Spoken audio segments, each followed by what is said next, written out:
Hello, Rory here and welcome to Léim Thart. This is the podcast where you will get everything music based.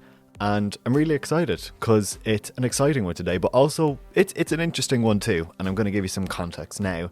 Today on Léim Thart, we're going to be hearing from one of Ireland's top singer-songwriters, Ryan McMullan. And so he has been, releasing music for almost a decade, and he's one of the most loved artists we have here in Ireland. He has opened for the likes of Ed Sheeran, Dermot Kennedy, Snow Patrol, Codaline. The list just goes on. And so what I have for you today is quite an exciting reissue of the chat that we had in summer of 2022. So this interview is a couple of years old now, and we were doing it at the time about a month-ish before his debut album Redesign was due to drop. He was on the promo campaign, he'd had a few singles out at this point, and I'd heard the rest of the album. I really enjoyed it, and honestly he was one of the most relaxing guests I've ever had on Léim Thart. I felt very nicely rested and comfortable talking to him, and so I never forgot about that chat. But things did turn a bit. Shortly after that episode dropped, which I want to say was kind of the end of July 2022, Ryan unfortunately had to cancel the album release. This would have been sometime, I'd say, early to mid-August when he made the announcement, along with the huge tour that was going on with the album. As you will hear in the chat now, I just could not get over how many dates that he had between Ireland and the UK. I've never seen someone cover so much ground between our two countries for a tour, but Ryan was really struggling with his mental health at the time, and he needed to take a break to look after himself. So he decided to be honest and put out a statement and say, look, hang on with me for a while. I'm going to go offline for a bit, and then, I will come back. And the statement that he says now, 2.5 years later, is, having just come out of the pandemic, I wasn't ready to tour and release music again, and I think the pressure of having a lot of people who had invested in me and who were depending on me kept me from allowing myself to acknowledge the fact that I wasn't okay. For me, it was very overwhelming to be confined to your home for over a year and then be expected to come back touring as if nothing had changed. So that is referring to 2022. We're now over 2 years later, and this year, he is back and better than ever, with an Australian tour done in the spring, over the summer playing festivals like Glastonbury, Latitude, Electric Picnic, and best of all, the album Redesign is back. It's out now, actually. You can go listen to it and you can go buy it now. But that would have been, I suppose, the big goal that he was working towards, and he announced he was back over the summer on social media and said that the album was finally coming after the big long delay, the big long wait, but it's better to do it right, as he's doing now. He has just completed a nationwide intimate pub tour, which looked really, really exciting. And this month he tours both Ireland and the UK, which is sold out at every stop. I'm very sorry to tell you if you were about to go buy tickets, but fear not. He is back on tour next April with even more dates and in even bigger venues. Edinburgh, Nottingham, Manchester, London, Birmingham, Bristol, Cork, Galway, Dublin, Derry and Belfast. And some of the venues on these cities are amazing, and they're quite iconic. They're, benchmark venues like the Garage in London, you've got the Olympia in Dublin, you've got the Telegraph Building in Belfast. So tickets are available for those dates now. And as I said, you can get the album now too. You can get the CD, you can get the vinyl, you can get the streaming. And that's where Ryan McMullan is at now. So just a quick note that you can disregard the dates that I'm about to mention in the interview ahead relating to music releases or touring. But otherwise, let's learn about the debut album, Redesign. And if you like what you hear, I'd love it if you subscribed to Léim Thart on the platform that you're listening to this from. Maybe leave it a nice rating, especially if you're feeling generous. Thank you very much. Let's not wait any longer. Here is Ryan McMullan on Léim Thart. Hey, I'm Baby Queen. Hi, I'm Katie Beza. Hey, this is Ryan McMullan. Hi guys, Lara here. Hey, I'm Jim from Koala. Hi, I'm Astrides. And you are listening to Léim Thart. And you're listening to Léim Thart. and you're listening to Léim Thart. It's out now. I really hope you enjoy it. So enjoy.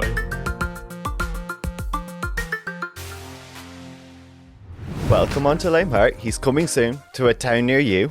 After touring with the likes of Ed Sheeran, the Coronas, Codeline, he's a steady force in Ireland with a few EPs already and the new album. Welcome, Ryan McMullan. Hey, how's it going? Oh, I'm all right. Lovely to be talking to you. You too. So you've had so much going on for the last few years, and there's a lot more coming in 2022, not least to mention your first album, Redesign. It's coming soon out, 26th of August. It's been a long time coming, eh? Yeah, we're into the final months of it now. And as you say, it has been a long time coming. It feels like it's been coming for about 22 years at this point. But no, it's exciting. It's finally here, and yeah, and we've got a huge tour to support it. So life's pretty good. Yeah, and it's gone through a few delays, as lots of artists have had, and you had a bit of rethinking to do. You redesigned it in a way, and there's just a great mixture of songs. There's ones to sort of jump up and down to, but then there's slower, more pared back moments, really looking in at yourself.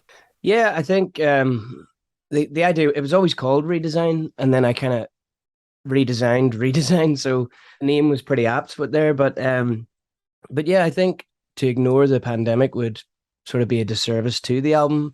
You know, nobody wants to make a COVID album or a pandemic album, but certain songs were just hard to ignore, and I guess with the time off and the time away from other songs, I guess it just made sense to let that be a part of it and catch up and be present and relevant, rather than, oh, this song was written 4 years ago. I hope you like it now.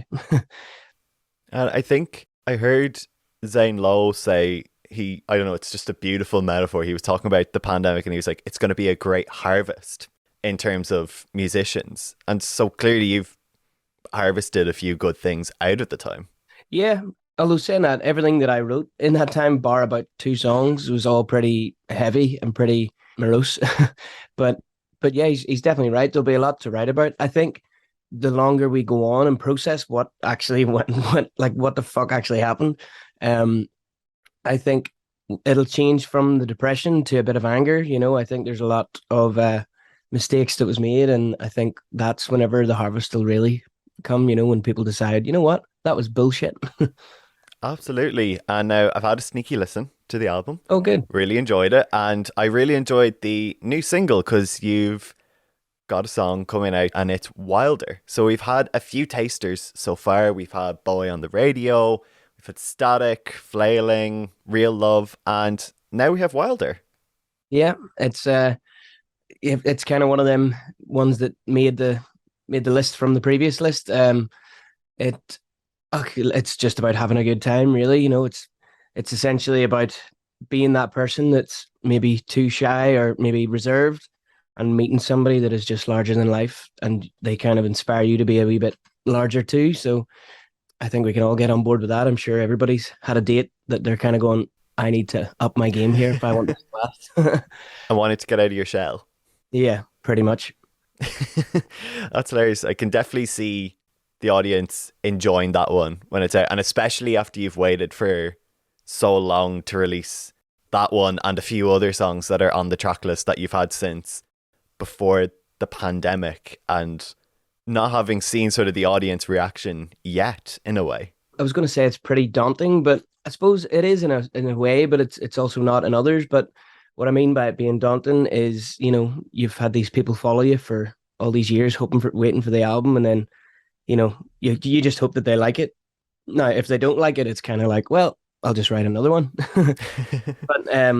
But yeah, I guess trying to write things for people is sort of the wrong way to approach music anyway. But and I think so anyway. I think if you try and write a song to cater to something, you're gonna write a shit song.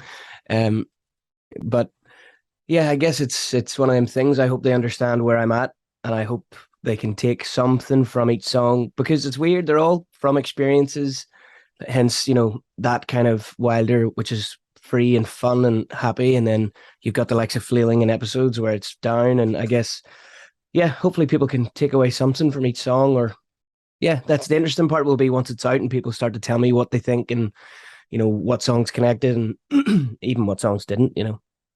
Yeah, interesting to see I suppose what will be the favorites, because you always, before an album, you do pick a few singles and then you think, oh, they might really like this one, but usually there's at least one surprise in an album, even from following a bunch of artists that I like and seeing how people react to the album when it comes out. Yeah, I'm the same. Whenever my favorite artists release albums, it's never the singles that you gravitate to. They're just the thing that opens the door into the house. It's what's in there is the good stuff. So yeah, hopefully I've let a few people hear the sort of full album, and there's a couple that kind of stick to Pit, which I'm sort of looking to see if that works universally rather than just friends of mine going, oh, I like that one because of this. And yeah, I'm interested to see if that also sticks with people that don't know me.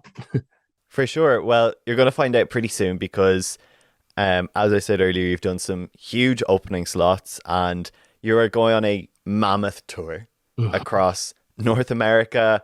There's mainland Europe, and it's landing pretty much everywhere in the UK and Ireland from top to bottom.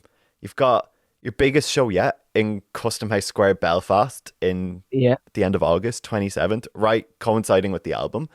And then you've got Galway, you've got Limerick, Cork, Dublin, Dundalk, and a huge show in the Olympia on the 22nd of September. There's so many dates, and that's me just listing Ireland. Yeah, and you know what? I remember in 2018 we did 18 shows around Ireland alone. Wow. And they all sold out, and it was kind of like, how did we do 18 shows in Ireland and they all sell out? You kind of go, well, if I'm playing in Limerick, maybe people from Galway will go, it was weird to see people that were at the Limerick show also be at the Galway show. It was like, wow, they're really supporting.